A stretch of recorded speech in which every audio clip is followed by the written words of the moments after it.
In the bottom right corner, we have GanZi from Team Complexity. GanZi, the Red Terran, seeking to break the tie with Sen, but Sen won 2-0, which means if GanZi wins today, or sorry, if GanZi wins this game, he will be completely tied with Sen. Again, because GanZi was up by 1 point. Now Sen won 2-0, GanZi wins 2-1, they'll be tied again. So very interesting that Sen broke the tie. Now GanZi, if he wins, he breaks the tie. But if he loses, all of a sudden he falls down much deeper than he initially anticipated against this player, MaNa from MaNa. You just broke my brain. I'm just giving out the importance of why this game matters. Oh, you're whipping out knowledge bombs. I like it, Frodan. I like it. Okay. So I like it too. You really have to do that. Sorry, man. Why don't you go ahead and break down what's going on in the game right now? Probes mining. And Probes scouting. being made. And pros are getting scouted. SCVs mining. SCVs being made. Is that all? No. Marines being made. We see a barracks finishing up. Now GanZi didn't get gas, and MaNa scouts this. Now Dika Shipyard's forced cross spawns, diagonal spawns. And MaNa knows that GanZi likes to play macro, at least in terms of early macro. MaNa has a couple options. He's getting his Geyser and his Cybernetics core now. A really strong response to Gas's fast expands are usually 1 gate into pressure. That's exactly what MaNa tried to do. He went for 4 gate pressure. Had a weird base trade scenario. But well, more and more we've been seeing Protoss. Even the 4 gate pressure, it has some sort of economy behind it. You can't just, well, you can, but it is very risky to do just 4 gate pressure off of 1 base. That's why normally you get a fast expansion. Why this build is so important is because he's getting 2 gas, which gives him a ton of options. It could be something like Rotterdam, ready? Void Rays. Could be Dark Templars, could be Blink Stalkers, could be Colossus, it could be Colossus Drop, it could be Immortals, it could be 4 gate. You're just naming to every single build you lost to today on ladder. No, man, I don't lose to those things. We see a Twilight Council. You know, those are all the different options that can happen, and the Twilight Council actually gives them the ability to go to either Dark Shrine or Blink Stalkers. Those are the 2 main variations. Or the sickest High Templar Storm Rush you've ever seen. It's like, I know 1/1/1 is coming. Let me get High Templars. I'll feed back everything. So funny. I've done that before. No joke. I've done that before on ladder. Back in the beta. It was awesome. We see GanZi going for 3 more barracks in addition to total up of 4. Now, as a result, GanZi is just going to get a lot of bile. Very, very common transition. No doubt double gassing imminently. We see Blink is the order of choice. Now, this is pretty good because a couple things. I don't like Dark Templars against gasless expand because it gets a command center really quick. And normally they can compile energy pretty easily. And you have 2 command centers to worry about. A lot earlier so that they can get scans. The second thing is Blink is really good because Naked Marines are very bad against Stalkers when they get to like the 8-9 count. Stalkers become very devastating. Now put Stalkers with Blink and you have a really nasty combination. MaNa getting a robotics facility also for the Observer. And so this all in from MaNa can be very devastating or it can fall flat on its face. But Antigua Shipyard has lots of wiggle room, especially to dart in and out. So pay attention to how MaNa moves his units. Oh, MaNa, be careful. I thought the Marines were actually going to surround, but it looks like the Stalker will get out with perfect amount of HP. 2 shields left. If he took 1 more, he would have internal structure damage or health damage. And obviously that would not be aesthetically pleasing. MaNa! Ooh. Dang it. Takes a little bit of damage, but he's luring the Marines away from this pylon. And that's the big thing. Blink is about to finish.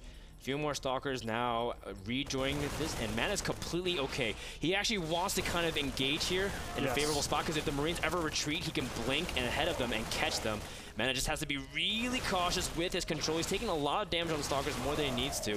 And with this many Stalkers, GanZi's also going to find that his opponent didn't expand, and this should be a huge indicator to him about what MaNa's up to with the blink. And he says, okay, his opponent's going for a blink all in. Yeah, this is beautiful. All these Marines are going to be nom-nom, eaten up. So delicious. And look at that, the last Marine gets taken out there. Still is a lot of Stalkers here. He's going to meet up with his opponent.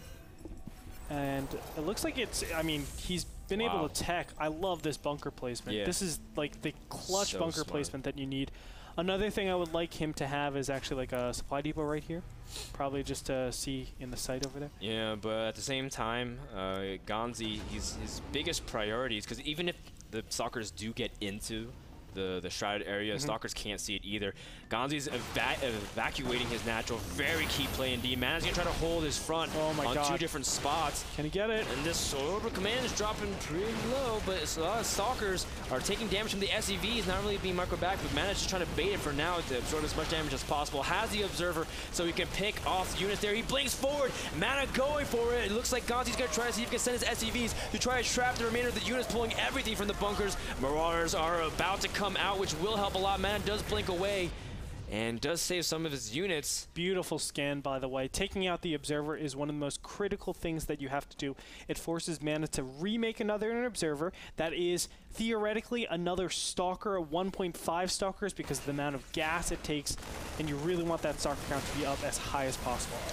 MaNa blinking backwards, really trying to salvage his Stalkers. Pretty decent control here. He really trying to just trade some damage with shields, which is always a great thing. GanZi not sure where his opponent is lurking next. Really trying to make sure not get caught off guard. The big thing is that GanZi does have 2 command centers, so he can keep SCV production high up. MaNa is setting up an expansion, so in the end, he doesn't want to completely commit his units. Otherwise, he's going to be completely defenseless. He's also getting charge. Yeah, I like the charge because it allows you to actually defend against incoming pushes pretty effectively while staying on gateway tech. You don't have that need to you know, tech to High Templars or tech to something like Colossus or even Immortals for some cases. The main reason for that is because you can keep up. You have the mass units. They can get and connect with your opponent when they're kiting. So, you know, you're in a great position. I think that's actually one of the most intelligent moves that he could do. And we see that MaNa is just really interested in keeping GanZi from mining at natural or feel comfortable enough to move down just until his expansion is up and running. His probes are already there, and from this point, MaNa can fall back because we see that GanZi's teching, and there's no real entry point for MaNa whatsoever. In fact, the turret is a huge disincentive for him to move back. MaNa, you can see that the command center is moving towards him as well. He's gonna just barely get out of there. Yeah, well done. Ooh, 1 Stalker kitty. You need to blink. There he is. Yeah, pretty good job. Now, I do want to say there's a ton of mules on this main, and look at that. Already 1 mineral patch mined out, and these 2 are running really low. So GanZi is going to move from 1 base economy to 1 base economy, whereas MaNa, look at his main. It's still flourishing. He has all 8 patches. He's ready to go. That's going to give him the advantage. So that's one of the big problems with mining out on the same area. You don't want to do that. You actually want to spread out all your mules as best as possible, or else you will be, you know, encountering some sort of, you know, 1 base progression, which is obviously really crappy. Thinly veiled advertising for mining out as well. I knew you were going to go there. Well, I mean, you're like, and it's a real trouble for mining out. And I'm like, wow, not so subtle, Creator. No, That's a new meme. I posted on Reddit, not so subtle, Creator. I'm just teasing, Andre. I know what you mean. We see the Stalkers blinking in and picking off some things. Very nice control from MaNa. And he's going to pick out the factory as well, which is always nice. You see GanZi try to get scouting information with that factory, but not going to be able to do anything. Froden putting words in my mouth. So BM. So BM. Let's see how good MaNa's micro is against this many Marauders. I don't think he can. Not the best Stalker micro in the world could go up against that many Marauders. But you can see that during this whole time, MaNa's been preparing an incredible amount of units back at home with Zealots and High Templars readying up Storm. Now, GanZi has just been macroing off pure raw units. He doesn't even have his first medevacs out to the field. So he's just got an intimidating force that MaNa can't really attack into. Look at how aggressive MaNa is being. Yeah, he's trying his best before medevacs actually pop out and are really relevant. But oh my god, these Stalkers, I fear for their life, but they will get out in time. So well done over there.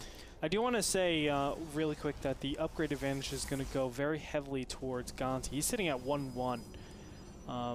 So what MaNa wants to do is actually have these defensive storms. he doesn't want to actually meet in the middle of the map because obviously there's a lot of room to move around. So it's very important that he actually stays defensive, make sure, you know, he can receive his opponent's army very efficiently. That being said, I think his normal progression is to take a third expansion rather than going for some sort of aggression. Yeah, and GanZi is... Let's see, ooh. Oh, he's going for a third command center. You know, during this whole time, I thought GanZi would try to see if he can pick his opponent apart. GanZi loves aggression. Every Korean player that I ask about GanZi, he's so aggressive, and they always say that with like an annoyance kind of tone. They're like, man, he's so aggressive. Like, they hate the fact that GanZi likes to be everywhere. But that's more of his TVZ style, and to a degree TVP as well. You can see he likes to go for timing, not necessarily try to sit back in macro. And I think GanZi is doing a good job here controlling the center. His stim is really delayed. You know, 16.5 minutes stim time. Pretty sick. Oh, yeah. That is pretty bad. But no, that's why I think MaNa was okay. confused initially because the Mirage were running from the center of the map. And GanZi trying to use the factory to bait the units. Yeah, stim's still not done. And MaNa's like, why hasn't he stimmed this entire game? By the way, I think MaNa's just doing a huge 1-1 timing. Oh, he can fight back the medevac. Oh my god. Storm instead. Oh, beautiful storms. And a lot of units get trapped inside the storm. GanZi doesn't have stim to run away. Medevacs unload in the main though. GanZi more than willing to sack his units outside of it if he can go in for anything. Stim just finishing. But the big story is that the units are out of position. GanZi can pick off a lot of these gateways and pylons. Just make sure to need to hit the eject button at the right time. Yep, and he needs to be careful because remember, those are Blink Stalkers, so these units can't get out. High Templars are going to feed back all of the medevacs. These units are gone. Beautifully played by MaNa. He'll clean up everything. Can he get the Blink? Yeah, yes, he gets it. He gets both of them, which means there are no medevacs out left for GanZi except for the ones that just popped out. And that is huge. We've been seeing a lot of Protoss targeting down the medevacs, making sure to cripple the ability for Terran to deal with Colossus switches, which is absolutely monumental, especially as MaNa's expanding to his third base. And I think GanZi's in so much trouble because there's only one move from here. When you kill that many units and the medevacs, you always do a continuation push in this situation.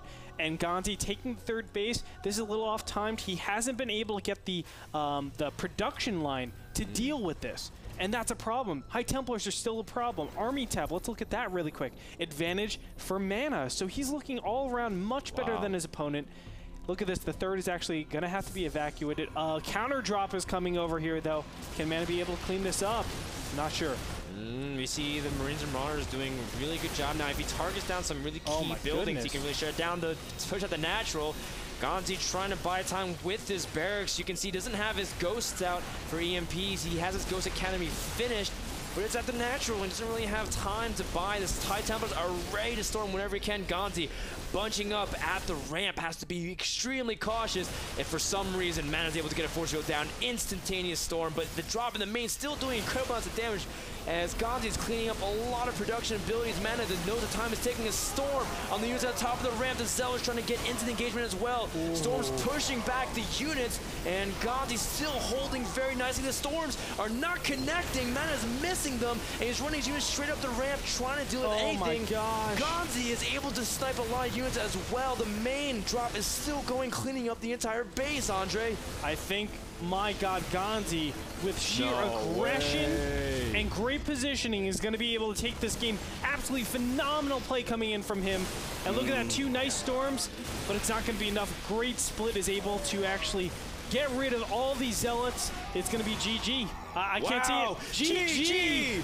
GanZi takes game number 3. Dongju Kim wins 2-1, tying his record with Sen in a phenomenal series of events.